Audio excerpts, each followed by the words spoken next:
한국말도 제법 해요. 이 남자는 좋은 사람을 소개시켜줬구나. 오빠 사랑해. 빨리 한국 가고 싶어. 너무 살갑게 하는 거예요. 드디어 들어왔어요. 갑자기 없어진 거예요. 전화도 안 받고. 좀 이상한데? 설마.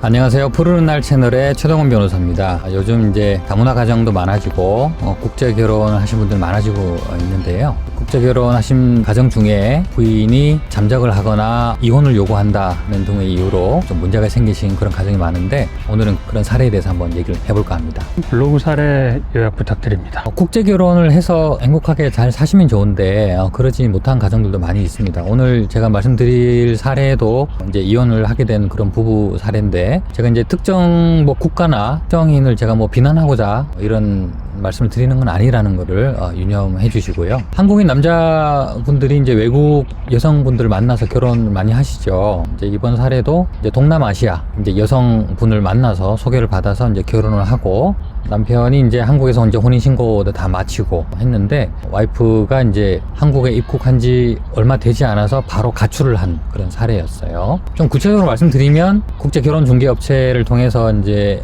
외국 여성을 소개를 받았고요. 그래서 이 남자분이 이제 외국 나가서 그 여자분하고 이제 거기서 현지에서 결혼식도 하고, 현지에서 이제 혼인신고까지 마치고, 거기서 이제 혼인증서를 받아서 입국을 했고요. 물론 혼자 입국을 합니다. 여기서 혼인신고를 마친 다음에 외국인 와이프를 이제 초청을 할 수가 있거든요. 이제 초청을 하면 이제 결혼 이민 비자가 나오면 그걸 받아서 이제 입국을 하게 됩니다. 보통 그런 과정을 거치게 되는데요. 이 부인도 이제 결혼 이민 비자가 나왔고 한국에 잘 입국을 했어요.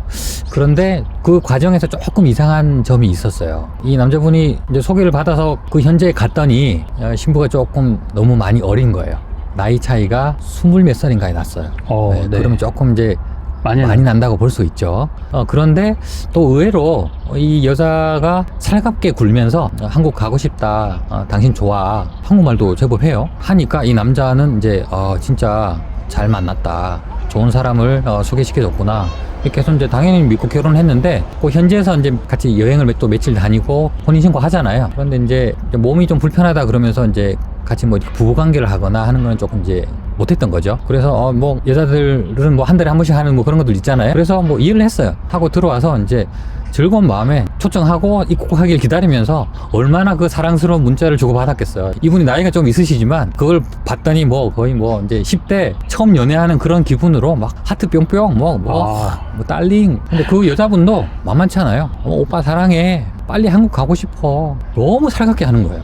드디어 들어왔어요. 들어오고 나서 이제 보통 뭘 하느냐면, 이제 부인의 이제 외국인 등록증을 만들겠죠. 체류지 신고를 이제 우리 신혼집으로 하고 외국인 등록 신청하고, 이제 얼마 있으면 외국인 등록증 나왔으니까 찾아가세요라고 문자가 오거든요. 그래서 와이프 태우고 받으러 갔어요. 이제 출입국 사무소에 이제 외국인 등록증을 받아오면서 둘이서 이제 나왔다고, 이거 사진 엄청 이쁘게 나왔다 하면서 그래서 서로 엄청 좋아하고, 그리고 이제 남편은 출근했어요. 출근했어도 이제 사랑의 문자를 계속 주고받는 거죠. 오빠 몇 시에 들어와? 내가 밥 준비해 놓을게. 오늘 뭐 먹고 싶어? 그래서 나 일찍 들어갈게. 이렇게 하고 들어갔어요. 퇴근했더니 문을 딱 열었는데 좀 이상한 거예요. 집에 아무도 없어요. 그리고 옷가지가 이렇게 너저분하게 있고, 와이프의 짐이 몇 개가 없어졌어요. 이거 뭐지? 전화해봤더니 안 받아요. 불과 얼마 전까지만 해도 여보 언제 들어와? 딸링 빨리 와. 이런 식으로 문자를 주고받는데 갑자기 없어진 거예요. 전화도 안 받고. 그래서 어디 마트라도 갔나? 그래서 이제 기다렸어요. 그날 밤에 안 들어온 거예요. 좀 이상한데?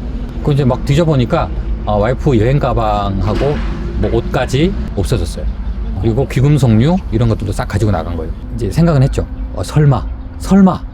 그러니까 얘기는 들은 적 있죠. 외국인 신부가 들어와서 가출 많이 한다더라. 설마 나한테 그런 일이. 그래서 며칠 더 기다렸어요. 그러다가 점점 이제 이게 확신이 든 거죠. 경찰 신고를 했어요. 실종 신고를 했더니 경찰이 핸드폰 추적을 해서 위치를 찾아냈어요. 경찰이 하는 말이, 지금 와이프랑 통화를 했다. 그런데 자기가 스스로 나간 거고 찾지 말아달라고 한다 라고 하고 경찰은 갔어요. 확인이 된 거죠. 그래서 외국인 등록증을 받은 그날 나간 거예요. 이 남편분이 이 현실을 받아들이질 못하고 한참을 헤매다가 결국 정신을 차렸어요. 그런데 처음에는 의심 이런 감정이 들다가 이제 점점 이게 분노로 바뀐 거예요. 감히 네가 나를 이렇게 이용을 해먹어? 내 인생을 망쳤어?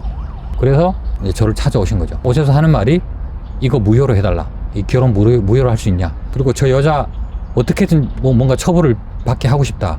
할 수 있는 게 있느냐? 저한테 이제 의뢰를 하신 거죠. 외국인 온라인 커뮤니티에서 이렇게 결혼 이민 비자를 취득하는 법, 아니면 취득하고 이혼하는 법, 이런 팁을 공유한다는 루머가 있던데 사실인가요? 옛날에는 외국인이 다른 나라에 가서 뭔가 산다는 게 굉장히 어려웠죠. 얼마나 생소하고 낯설고 그러겠어요. 말도 잘 통하지 않는 나라에 가면 나는 의리되거든요. 눈치 봐야 되고. 국제결혼 사건에서도 예전에는 한국인 남자가 갑이고 외국인 여성은 막 와서 막 말도 제대로 못하고 막 또 무시당하고 이런 의뢰 입장이었는데 요새는 좀 바뀐 것 같아요. 그 이유가 다문화 가정도 많아지고 우리나라에 들어와 있는 동남아 출신의 외국인이 굉장히 많아진 거예요. 물론 우리나라도 생각을 해보면 미국이나 이런 데는 코리안 타운도 있고 한국인들 간의 커뮤니티 형성돼 있죠. 그네들도 마찬가지인 거예요. 당연히 있겠죠. 그게 형성이 돼 있고 정보 공유가 굉장히 빨라요. 그런데 좋은 정보만 공유되면 좋은데 한국 법을 좀 이용해 먹는 그런 정보가 공유되고 있습니다. 네, 심지어 무슨 일도 있었냐면 이제 나중에 알게 된 사실이지만 이 외국인 여자가 한국에 들어오기 전에 이미 같은 나라 출신의 남자친구가 한국에 들어와 있었어요. 그리고 그 남자하고 살 집을 이미 마련해 놓고 이용을 해 먹었던 거죠. 충격적인 사실이죠. 일자리까지 다 이제 준비해 놓고 아무것도 모르는 한국 남성하고 결혼해서 외국인 등록증 받자마자 잠적을 한 거예요. 그런 사례도 있었습니다. 정말 안타까운데 뭐 이번 사건도 마찬가지겠죠. 누군가는 옆에서 도와주는 조력자가 있습니다. 친구가 있거나. 그래서 그걸 믿고 이미 준비 다 해놓고 나간 거예요. 이런 경우 남편이 아내에게 배신감을 크게 느꼈을 것 같은데요. 결혼 이민 비자 자체를 무효 혹은 취소로 만들 수 있는 방법이 있을까요? 한국 남자분들은 제일 원하는 게 이 혼인을 무효나 취소로 만들어 달라. 그냥 이혼을 하기에는 너무 억울하다. 나 이혼당했을 뿐인데 이혼했다는 기록이 남는 게 너무 억울하지 않냐. 그래서 이제 혼인 무효가 되느냐.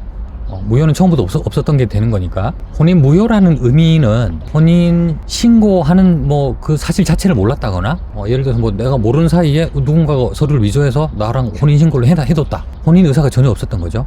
그런 경우는 무효가 되는데 한쪽이 딴 마음을 품고 있었다고 하더라도 어쨌든 뭐 같이 혼인 신고하고 결혼식도 하고 했잖아요. 그런 네. 경우는 무효라고 볼 수는 없어요. 다만 혼인 취소가 되느냐 그거는 이제 고민해 보실 수 있는데 혼인 취소는 쉽게 말하면 이제 뭐 사기 결혼 당했다, 속았다 그런 상황에서 내가 뭐 그런 사실을 나한테 미리 알려줬더라면 나는 결혼하지 않았을 것이다. 이번 사건에도 외국인 등록증 받고 가출할 걸 나한테 미리 알려줬으면 내가 결혼 안 했을 거 아니야? 물론 그럴 수 있죠.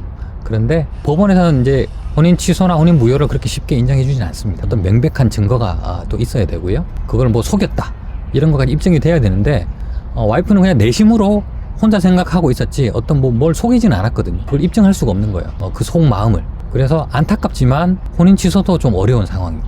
어쩔 수 없이 그냥 이혼을 하고 위자료 청구를 할 수밖에 없는 상황입니다. 실무상은 보통 혼인 취소가 좀 엿보이는 상황이면 혼인 취소를 주의적으로 먼저 주장을 해보고 만약에 안 되면 예비적으로 이혼이라도 해주세요 라고 주장을 하거든요. 혼인 취소든 이혼이든 위자료는 받을 수 있습니다. 당연히 잘못했죠. 가출까지 했고 위자료 청구를 당연히 해야겠죠. 근데 위자료 주라는 판결이 나오더라도 그걸 실제로 받아내느냐 그건 또 다른 문제예요. 받아내기도 어려울 수도 있고. 그런데 이제 위자료 주라는 판결이 나왔는데 뭐 연락도 안 되고 돈도 안 준다. 그럼 이 남편은 그래도 내가 뭐 할 수 있는 데까지 해보겠다.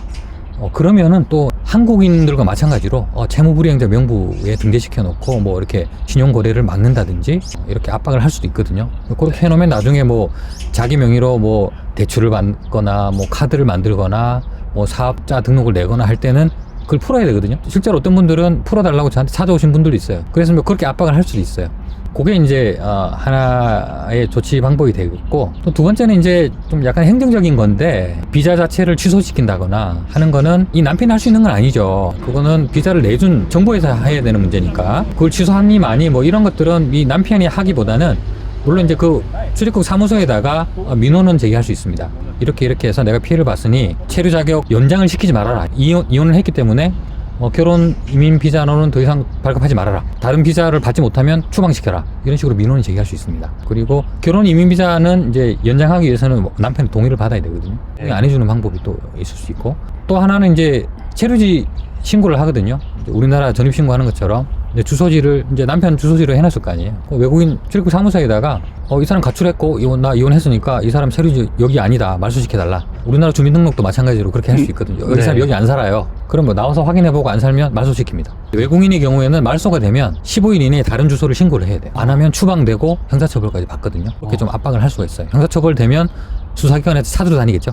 처벌 받으면 비자 연장이 안 되거나 추방되거나 상황에 빠질 수 있으니까 하실 수 있다면 행정적으로는 또 그런 절차를 하실 수가 있을 것 같습니다. 근데 비자 자체를 무효화할 수는 없는 거네요. 그럴 수는 없어요. 네. 아. 그걸 무효 취소 결정을 하는 거는 정부이지 이 남편이 그걸 좌지우지할 수는 없어요. 안타깝게도. 나중에 알고 봤더니 뭐 이미 남자친구도 있고 뭐 직업도 다 구해놓고 네. 그랬다는 걸 증명할 수 있다면 그건 별도의 어떤 소송을 제기할 수 있는 건가요? 뭐 손해배상이라든지. 아니요, 그건 이제 혼인 취소 소송을 하고 위자료 청구하는 쪽으로 가는 거겠죠. 근데 아까 말씀드렸듯이 혼인 취소는 굉장히 까다롭게 봅니다. 정상적으로 며칠이라도 그냥 살다가 갑자기 뭐 문제가 생겨서 나갔을 수도 있는 거잖아요. 네. 처음부터 그런 마음을 먹었다는 증거가 없기 때문에 짧더라도 며칠이더라도 살다가 나갔으면 1년 살고 나간 거, 10년 살고 나간 거 그런 것과 똑같지 않냐. 그건 이혼으로 가야 되는 거다. 이렇게 지금 보고 있어요. 굉장히 까다롭게 보거든요. 그래서 입증하기가 굉장히 어렵습니다. 아까 말씀드린 사례는 조금 특수성이 있죠. 불과 몇 시간 전까지 속였다는 거예요. 빨리 들어와 이렇게 해놓고 갑자기 사라진 거죠. 그거는 이 혼인 취소로 갈 수 있는 큰 증거라고 볼 수는 있겠죠. 처음부터 속였지 않냐. 정상적으로 살다가 뭔가 문제가 생겨서 나갔다고 보기는 그 카톡이 너무 이상하니까. 이상하죠? 에이전시를 통해서 외국인 신부를 고민하고 있는 분이라면 이런 건 좀 한번 조심했으면 좋겠다. 이런 조언이 있으실까요? 네. 요새 국제 결혼은 다 결혼 중개업체를 통해서 이제 소개를 받고 결혼 중개업체에서도 이제 신원 확인을 하고 필요한 서류들을 다 제공하게끔 되어 있기 때문에 그런 사례가 많지는 않습니다. 대부분 정상적이고 제가 초반에 말씀드렸듯이 어떤 특정인의 어떤 일탈인 거지 그 나라 사람 다 그렇다 뭐 그건 아니거든요. 네. 업체를 통해서 정상적으로 의뢰를 해서 소개를 받으면 그런 위험은 많이 피할 수 있습니다. 그럼에도 불구하고 속에 딴 마음을 품고 이렇게 속였다. 그러면 사실상 할 수 있는 게 없어요. 어떻게 알겠어요? 하지만 낌새는 챌 수 있어요. 낌새. 아까 말씀드렸듯이 나이 차이가 너무 난다. 사실 정상적인 사람이 봤을 때는 그 정상적인 그렇죠. 범주를 벗어나는 게 보이거든요. 당사자는 어리면 좋지 뭐 그냥 별거 아니다 이렇게 생각할 수 있거든요. 그런 낌새를 좀 캐치를 하셔야 돼요. 그리고 이렇게 몸에 이상이 있다, 건강이 좀 안 좋다 그래서 뭐 부부관계를 좀 피했다고 말씀드렸잖아요. 그럴 때는 그것도 좀 잘 보셔야 됩니다. 그런 경향들이 주로 나타나거든요. 그리고 이 와이프가 한국에 적응하고 싶어 하는 의지가 별로 없어 보인다. 예를 들어서 한국말을 막 배우고 집에 와서 한국 TV를 보고 한국 드라마를 보고 하는 게 아니라 유튜브로 자기 나라 막 말로 된 것만 계속 보고 한국어에는 별로 관심이 없다. 그러면 한국에 적응할 의지가 별로 없는 거거든요. 조금 의심해 보실 필요는 있어요. 그래서 그런 것들을 캐치하는 정도, 그런 정도의 팁을 드릴 수 있을 것 같아요. 예, 오늘은 한국인 남성이 외국인 여성과 결혼했을 때 혼인 취소나 혼인 무효, 체류 자격을 어떻게 무효화시키고 또 가출한 아내를 상대로 또 어떤 제재를 할 수 있는지 이런 것들에 대해서 전반적으로 한번 얘기를 나눠봤습니다. 많지는 않지만 종종 볼 수 있는 그런 사례들이기 때문에 비슷한 상황에 처하신 분들께서는 이번 사례를 통해서 유용한 팁을 얻으셨으면 좋겠습니다. 감사합니다.